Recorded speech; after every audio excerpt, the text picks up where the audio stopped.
Recently United states of America के president Donald J Trump का Twitter account suspend कर दिया गया। 7 जनवरी को ऐसा किया गया था। उसके बाद फिर मानो झड़ी लग गई। फेसबुक ने उनका अकाउंट सस्पेंड कर दिया, इंस्टाग्राम ने उनका अकाउंट सस्पेंड कर दिया, ट्विटर ने उनका अकाउंट सस्पेंड कर दिया, यूट्यूब पे उनकी वीडियो डिलीट्स करने लग गए, टिकटॉक ने उनका अकाउंट सस्पेंड कर दिया। बेसिकली सोशल मीडिया पे जितनी भी कंपनीज थी, मोर और लेस उन्होंने डोनाल्ड ट्रंप के जितने भी अकाउंट्स थे उनको सस्पेंड कर दिया। आखिर ऐसा हुआ क्यों?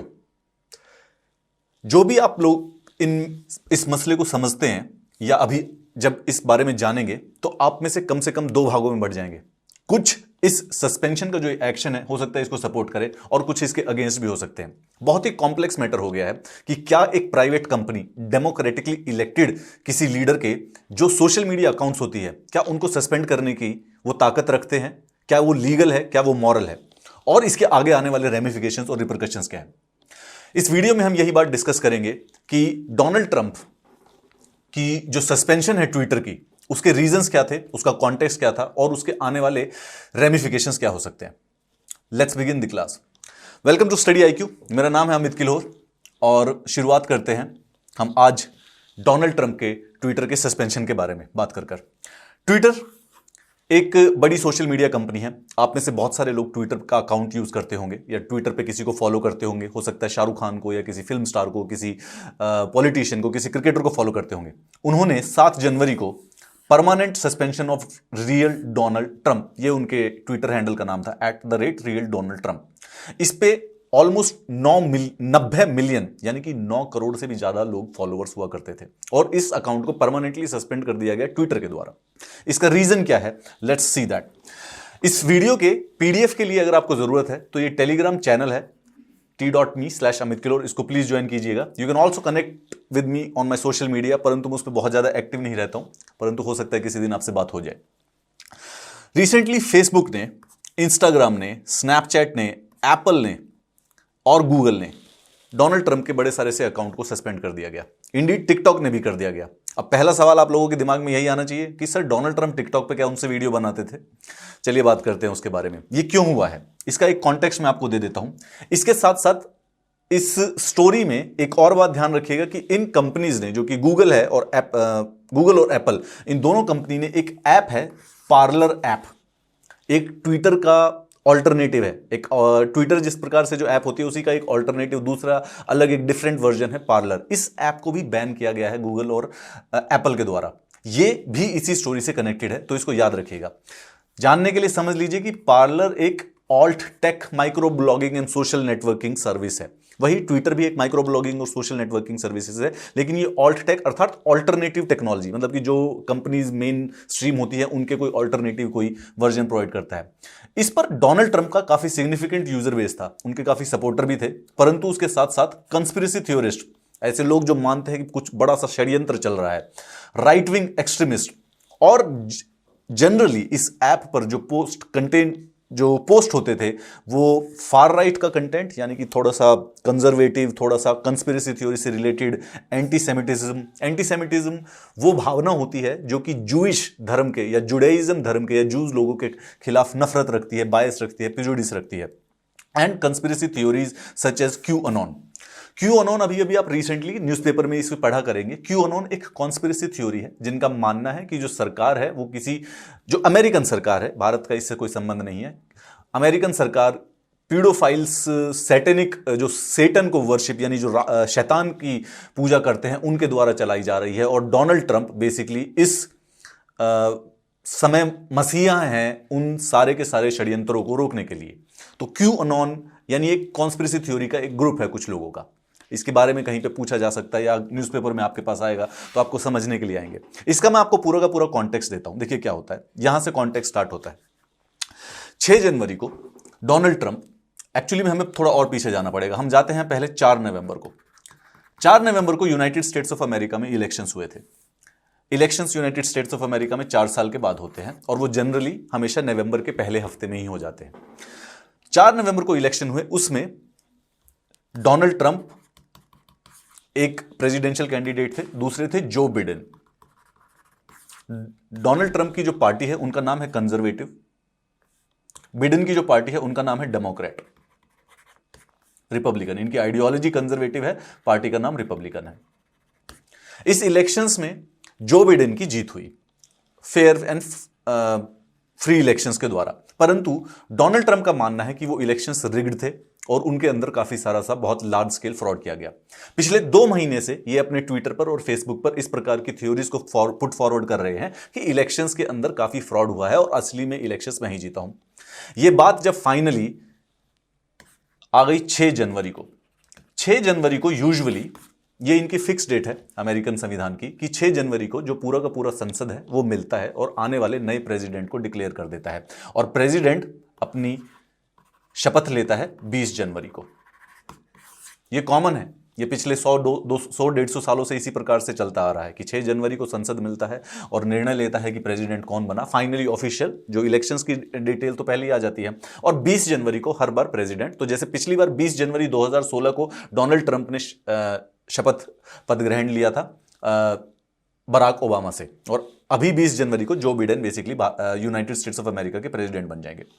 तो जब 6 जनवरी को ऐसा हुआ तो डोनाल्ड ट्रंप ने वीडियो के द्वारा ट्विटर पर, फेसबुक पर इस प्रकार से एलिगेशंस लगाए कि इस चीज को रोकना है। तो जो कुछ डोनाल्ड ट्रंप के जो सपोर्टर थे वो इकट्ठे हो गए गुट में और उन्होंने यूएस कैपिटल के ऊपर धावा बोल दिया, एक काइंड ऑफ अटैक और रायट का कर दिया जिसको कहते हैं स्टॉर्मिंग।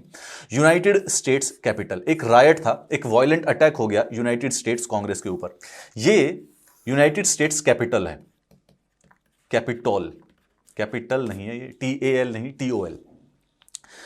आप इसको भारत की एनालॉजी में समझेंगे तो समझ लीजिए भारत का पार्लियामेंट हाउस जैसे होता है, तो उसी प्रकार से जो जहां पर यूएस का संसद बैठता है, जहां पर उनकी लोकसभा और राज्यसभा बैठती है, उसको बेसिकली यूएस कैपिटल कहा जाता है। वहां पर जो राज्यसभा है उसका नाम है सेनेट। इसे भारत के कॉन्टेक्स्ट में याद रखेंगे तो राज्यसभा यानी कि जो उनका जो हमारी जहां पे जो राज्यसभा का प्लेस है हमारे संविधान में वो उनका सेनेट का है, उसके होते हैं 100 मेंबर, और उनका जो लोकसभा है उसको कहा जाता है हाउस ऑफ रिप्रेजेंटेटिव।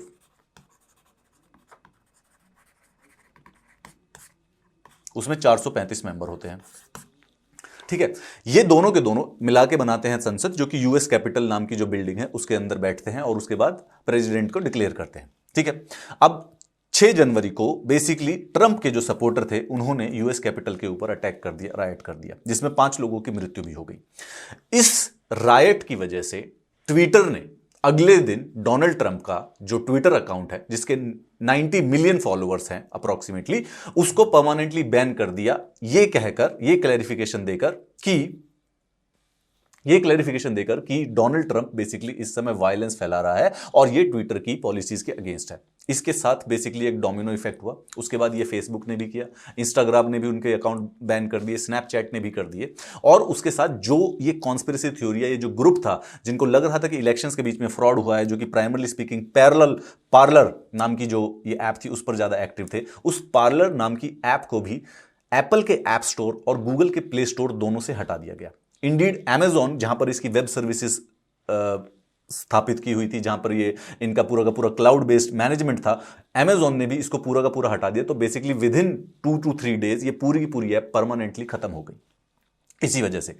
अब ये जो समस्या है, कॉन्टेक्स्ट समझने के बाद आप समझने की कोशिश कीजिए कि अब इशू क्या क्या बन के उभरेंगे। एक बात है कि किसी ने, एक डेमोक्रेटिकली इलेक्टेड कैंडिडेट ने, प्रेसिडेंट बेसिकली वो इस समय तक 20 जनवरी से पहले वो राष्ट्रपति हैं यूनाइटेड स्टेट्स ऑफ अमेरिका के, और उनके ऊपर एक प्राइवेट कंपनी जिनका बहुत बड़ा मेजर यूजर बेस है, एक इंडिविजुअल डिसीजन के बेसिस पर उनका जो अकाउंट है परमानेंटली बैन कर दिया। वैसे ये बात भी सही है कि बेसिकली वो वायलेंस को भड़का रहे थे। एलिगेशंस तो इस प्रकार से ही लगाई गई हैं कि ये जो यूएस कैपिटल पे जो राइट हुए हैं या जो वायलेंस हुई है वो डोनाल्ड ट्रंप ने भड़काए हैं, और इसी वजह से उनको ये एक्स्ट्रा ऑर्डिनरी स्टेप लेना पड़ा। याद करते हैं, बिग टेक कंपनीज जो कि ट्विटर है, फेसबुक है, इन सब ने बंद कर दिया क्योंकि उनको लगा कि इसका रोल है वायलेंस को और मिस इन्फॉर्मेशन को स्प्रेड करने में। साथ ही साथ पार्लर नाम की जो एक right wing social network alternative है ट्विटर का, उसको भी बैन कर दिया गया अमेजॉन की तरफ से भी, और एप्पल और गूगल ने भी उसको प्ले स्टोर से हटा लिया। अगर आप अब देखेंगे तो उसको डाउनलोड नहीं कर पाएंगे। ये मैप सिर्फ आपको आइडिया देने के लिए है कि ये यूएस कैपिटल है, जो कि पार्लियामेंट हाउस के, अगर भारत का कॉन्टेक्स्ट में समझे तो पार्लियामेंट हाउस है, इससे आधे घंटे के दूर पर ही व्हाइट हाउस है, आपने कहीं ना कहीं इंग्लिश मूवीज में डेफिनेटली देखा होगा व्हाइट हाउस को। व्हाइट हाउस बेसिकली हमारा जो राइजिना हिल पर प्रेसिडेंशियल हाउस होता है। इससे आपको आइडिया लग जाएगा कि बेसिकली लोकेशन क्या है। अब की प्लेयर इश्यूज क्या है? सबसे पहले तो मेन इशू है बिग टेक। बिग टेक क्या होता है मैं अभी बताता हूं। प्राइमरली स्पीकिंग जो ये 5 बड़ी टेक्नोलॉजिकल कंपनी है इनको मिलाकर बिग टेक कहा जाता है। Amazon हो गया, एप्पल हो गया, गूगल हो गया, फेसबुक हो गया और ट्विटर हो गया। ये 5 विश्व की सबसे बड़ी टेक्नोलॉजिकल सोशल नेटवर्किंग कंपनीज हैं। इन सबको मिलाकर कहा जाता है बिग टेक। और इनका इन्फ्लुएंस क्या है, ये हमारा मेन आज का जो मुद्दा रहेगा। दूसरा, इनके इश्यूज, इनकी सब्जेक्टिव डिसीजन से डेमोक्रेसी पे और सेंसरशिप पर किस प्रकार के बदलाव आ सकते हैं, इनकी रेगुलेशन कैसी करनी चाहिए, हेट स्पीच या वायलेंस से रिलेटेड जो इश्यूज इन एप्लीकेशंस पर रेगुलरली आते रहते हैं उनको अब रेगुलेट ये खुद करेंगे या बेसिकली इसके अंदर लोकतंत्र का भी कोई हिस्सा होना चाहिए। बिग टेक के बारे में पहले जान लेते हैं। इन 5 कंपनियों को मिलाकर बिग टेक कहा जाता है। कभी कई जगहों पर पढ़ोगे, कई चारों को मिला देते हैं, कभी 5 को मिला देते हैं। गूगल, एप्पल, फेसबुक, Amazon और माइक्रोसॉफ्ट। इसके साथ साथ इनकी कुछ सब्सिडरी कंपनी जैसे कि ट्विटर हो गई, इंस्टाग्राम और जो व्हाट्सएप हो गए वो फेसबुक के साथ ही जुड़े हुए हैं। लिंक्डइन जो है वो माइक्रोसॉफ्ट की ही कंपनी है। गूगल के तो बहुत सारी सी ऐप आप रेगुलरली यूज करते ही हैं। यूट्यूब हो गया, जीमेल हो गए, गूगल मैप्स हो गए, वो सारी की सारी गूगल की ही सर्विसेज है। ये जो कंपनीज हैं, अगर ये कंबाइंड इनका रेवेन्यू निकाल लिया जाए तो बेसिकली अगर इनको नेशंस की लिस्ट में लगाएंगे तो 15th के करीब इनके आ जाएंगे। $1 ट्रिलियन से भी ज्यादा रेवेन्यू एक साल के अंदर ये इकट्ठा करती है, मतलब क्रिएट करती है। इनके ऑलमोस्ट पूरे विश्व में हर जगह पर यूजर हैं। इंडीड अगर फेसबुक की बात करें तो 2.5 बिलियन, 250 करोड़ एक्टिव यूजर्स, यानी कि उनकी किसी भी पॉलिसीज का काफी सारा असर हो सकता है। अब जो ये इंसिडेंट था इससे बेसिकली Amazon की काफी पावर का पता चला कि उनके एक झटके से पूरी की पूरी पार्लर ऐप कंप्लीटली खत्म हो गई। यानी कि अगर वो कोई डिसीजन ले तो अपने किसी भी कंपटीशन को किसी भी दिन खत्म कर सकते हैं। आप Amazon को जानते हैं सिर्फ एक ऑनलाइन स्टोर की तरफ से, राइट? आप सोचते हैं कि वहां से ई कॉमर्स से आप ऑनलाइन स्टोर मान लेते हैं। साथ ही साथ Amazon एक और काम करता है जिसमें वो क्लाउड सर्विसेज प्रोवाइड करता है, जो कि उसका काफी बड़ा मेजर बिजनेस है। Amazon क्लाउड सर्विसेज का लीडर है। 3 बड़ी बड़ी कंपनियां हैं, गूगल, माइक्रोसॉफ्ट और Amazon। ये तीनों की तीनों क्लाउड सर्विसेज प्रोवाइड करती हैं कंपनीज को, कॉर्पोरेट्स को, टेक कंपनीज को, जिसमें Amazon सबसे बड़ी है और उसके बाद जो बाकी जो स्पेस है वो गूगल और एप्पल के पास और माइक्रोसॉफ्ट के पास है। बिग टेक प्लेयर किसी भी मोमेंट पर पूरे की पूरे कंपटीशन को इमीडिएटली डिस्ट्रॉय कर सकते हैं, जस्ट बिकॉज कि वो पूरे के पूरे इंफ्रास्ट्रक्चर को कंट्रोल करते हैं। एक बात और समझने की जरूरी है कि जो ये फेक न्यूज और जो हेट कंटेंट है इसको रेगुलेट करना और साथ ही साथ फ्री स्पीच को भी जिंदा रखना, यह बहुत ही ज्यादा टाइट रोप है। इट्स वेरी डिफिकल्ट, क्योंकि सब्जेक्टिव डिसीजन है। हो सकता है आप की तरफ से जो फ्री स्पीच हो किसी और को वो फेक न्यूज और हेट कंटेंट भी लग सकता है। There is a very wide ambiguity between this. 2 चीजें होती हैं। कई बार किसी को कुछ ऑफेंड कर देता है, कोई उसको फ्री स्पीच मानकर उसको चाहता है कि वो प्रोपोगेट होती रहे। प्रॉब्लम ये नहीं है, उसके साथ साथ इशू ये है कि जो ये सेंसरशिप का इशू है ये बहुत ही ज्यादा सब्जेक्टिव है। अब सब्जेक्टिव होना गलत नहीं है, सवाल ये उठता है कि क्या प्राइवेट कंपनीज जिन पर प्राइवेट सिंगल इंडिविजुअल्स डिसीजन ले रहे हैं, क्या ये इतने महत्वपूर्ण डिसीजंस उनके ऊपर, उनके हाथ में करने के लिए होने चाहिए या नहीं होने चाहिए? अब एक बात तो सही है कि social media companies they were right to suspend Twitter account, Trump account. आप में से कुछ लोग जो ट्रंप को फॉलो करते हैं या तो पसंद करते होंगे या नहीं करते होंगे। जिन्हें वो ना पसंद है, जिन्हें वो लगता है कि वो फेक न्यूज पेडल करते हैं या वो वायलेंस इंसाइट कर रहे थे, वो आप मानेंगे कि ये अच्छा किया कि उनके अकाउंट को सस्पेंड कर दिया गया। दूसरे में से कुछ ये भी मानेंगे कि दूसरा जो अकाउंट है वो ये भी कहेंगे कि इतनी इनॉर्मस पावर इन प्लेटफॉर्म्स के पास है कि ये पूरे के पूरे पब्लिक डिस्कोर्स को बदल सकते हैं। This impact can actually finally have on the democracy also. एक तो वो है जो बिल्कुल ही ट्रंप को सपोर्ट कर रहे हैं, तो वो तो बिल्कुल मानेंगे कि भाई ये बिल्कुल गलत किया उन्होंने क्यों, मतलब उनके पास इस बात का हक तो नहीं है कि एक डेमोक्रेटिकली इलेक्टेड लीडर के अकाउंट को सस्पेंड कर दिया जाए।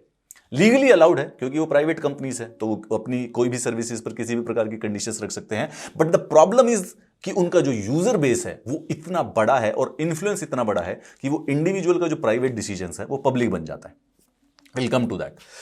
अब बात ध्यान रखिएगा कि जो ये फेसबुक और ट्विटर के जो एग्जीक्यूटिव हैं, they are making subjective decisions.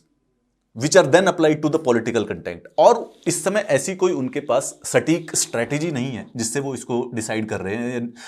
Content जो होता है, फेक न्यूज़ जो होती है या फिर हेट जो न्यूज़ होती है, वायलेंस की जो न्यूज़ होती है, they are making the rules as they go along. उनके पास इस समय कोई प्लान नहीं है। Be careful what you wish for, ये कहने का मतलब ये है कि जो लोग सोचते हैं कि ये सही हुआ, इस बात पर ध्यान रखिएगा कि इसके बाद अगर एक शुरुआत हो जाती है कि एक सब्जेक्टिव इंडिविजुअल डिसीजन लेने लग जाए डेमोक्रेसी के लिए, so it might actually go somewhere where we would not want it to. Part of the problem यह है कि एक तो ये बहुत ही ज्यादा डिफिकल्ट इश्यू होता है ये जानने में कि सोशल मीडिया पर किस प्रकार का कंटेंट एक्सेप्टेबल है या नहीं है। आप लोगों को कुछ एक्सेप्ट होगा, हो सकता है कि किसी और को ना हो, और ये जो एम्बिग्यूटी रहेगी ये एक बहुत ही डिफिकल्ट इशू है। ऐसा नहीं है कि कंपनीज की, बिग टेक या सोशल मीडिया कंपनीज की गलती है। The issue itself is a very difficult one. इसके बाद साथ साथ it is not always easy to tell when a particular piece of content is in the breach of Twitter and Facebook rules. ये भी नहीं पता चलता आसानी से। अगर उन्होंने कुछ सब्जेक्टिव रूल बनाए भी हैं, ट्विटर ने और फेसबुक ने अपने इंटरनल रूल्स बनाए हैं, जो मैसेज होता है, जो कंटेंट होता है सोशल मीडिया पर, it is very difficult to find कि वो बेसिकली उस रूल्स को तोड़ रहा है या नहीं तोड़ रहा है। There is a risk here. जैसे कि आपको मैं एक एग्जांपल दे देता हूं। इस समय हमारा जो ये वीडियो है ये यूट्यूब पर आएगी। अब यूट्यूब के कोई एग्जीक्यूटिव ये डिसाइड करे कि इस वीडियो में हमने यूट्यूब को क्रिटिसाइज किया है, तो वो इस वीडियो को बैन कर देंगे। या फिर कोई ऐसा सपोर्ट करे कि हो सकता है उनको लगे कि हम YouTube के सपोर्ट में बात कर रहे हैं, तो वो इस वीडियो को एल्गोरिदम में और आगे रख सकते हैं। ये जो दोनों डिसीजन है, ये दोनों के दोनों उतने ही सब्जेक्टिव हैं, चाहे वो नेगेटिव हो चाहे वो पॉजिटिव हो। किसी भी दोनों डिसीजंस में किसी भी प्रकार की कोई मेरिट नहीं है, क्योंकि दोनों सब्जेक्टिविटी के ऊपर बनाए गए हैं। इसके साथ एक रिस्क भी होता है स्लिपरी स्लोप का। जैसे जैसे सोशल मीडिया प्लेटफॉर्म पावर और इन्फ्लुएंस में ग्रो करेंगे, वो एक स्लिपरी स्लोप में भी, स्लिपरी स्लोप कहने का मतलब है कि एक काम करने चले थे, ट्रंप का अकाउंट बैन किया, उसके बाद फिर जब जैसे ही कोई उनको और बुरा लगा और किसी का कर दिया, कोई और उनको क्रिटिसाइज किया, किसी और को कर दिया। क्योंकि देख लीजिए, कुछ भी हो, जो इनके सीईओज हैं, एटलीस्ट उनकी कोई ना कोई पर्टिकुलर पर्सनल आइडियोलॉजी तो डेफिनेटली होगी ही होगी। हो सकता है जो जैक डॉर्सी, बेसिकली जो ट्विटर के सीईओ हैं, वो थोड़े से लेफ्ट लिबरल प्लेटफॉर्म पर, लेफ्ट लिबरल स्पेक्ट्रम पर आते हो पॉलिटिकल के, उनको जो राइट विंग या फार राइट विंग की जो आइडियोलॉजी है वो ज़्यादा पसंद ना हो। ऐसे में वो अपने प्लेटफॉर्म पर लेफ्ट लिबरल को काफ़ी ज़्यादा सपोर्ट कर सकते हैं। प्रॉब्लम ये है कि ये जो छोटी सी उनकी एक एक्शन होता है, उससे पूरे के पूरे इलेक्शंस, क्योंकि द नंबर ऑफ पीपल जो फेसबुक या सोशल मीडिया प्लेटफॉर्म पे हैं, उनसे बेसिकली पूरे का पूरा इलेक्शन बदल सकता है। इसकी वजह से ये प्राइवेट कंपनीज हैं, they are not exactly neutral actors. अगर जहां पर देखा जाए व्हेन द पॉलिटिक्स, तो they can have massive impact on any company और एनी इलेक्शंस आल्सो। अब ये भी मत मानिएगा कि they are the guardians of the democracy. एक बार पिछले साल फेसबुक ने ऑब्स्ट्रक्ट की थी एक इन्वेस्टिगेशन को, जब जीनोसाइड हो रहा था म्यांमार में। फेसबुक का प्रयोग किया गया म्यांमार में जीनोसाइड करने के लिए। म्यांमार हमारे भारत का एक नेबरिंग देश है। भारत के 4 नॉर्थ ईस्टर्न स्टेट्स के साथ उसका बॉर्डर टच है। वहां पर जो बुद्धिस्ट मेजॉरिटी है, ऐसी एलिगेशंस है कि उन्होंने रोहिंग्या मुस्लिम्स के साथ जीनोसाइड किया है, जो कि उस समय माइनॉरिटी में। इसकी इन्वेस्टिगेशन को फेसबुक ने पिछले साल ऑब्स्ट्रक्ट करने की कोशिश की थी। उसके बाद ट्विटर ने भी कई बार ऐसा किया है कि जो इजरायली ट्विटर यूजर्स हैं, वो कई बार इजरायली गवर्नमेंट के अगेंस्ट जो क्रिटिकल कंटेंट होता है उसको एक्सेस नहीं कर पाते हैं। इसका मतलब यह है कि जो डेमोक्रेसी यानी लोकतंत्र को इस सब्जेक्टिव जजमेंट से प्रोटेक्ट किया जाएगा, that is not exactly a very pleasant one. ये बात भी ध्यान रखेंगे। इस इशू को मैं आपके साथ छोड़ता हूं। अब आप मुझे बताइए कि क्या करना चाहिए। जब किसी एग्जाम में ये क्वेश्चन आएगा तो you will have to answer finally, basically ये होना होगा कि the government and the civil society and the stakeholders, where the big tech and the users, all of them needs to come together and decide on a better way to regulate the content on the social media company. इस का video, इस class का अगर आपको PDF चाहिएगा तो आप definitely इस टेलीग्राम चैनल को प्लीज ज्वाइन कीजिएगा। You can also join me on the social media. However, I'm not very active on it. Have a nice day, students. I'll see you tomorrow.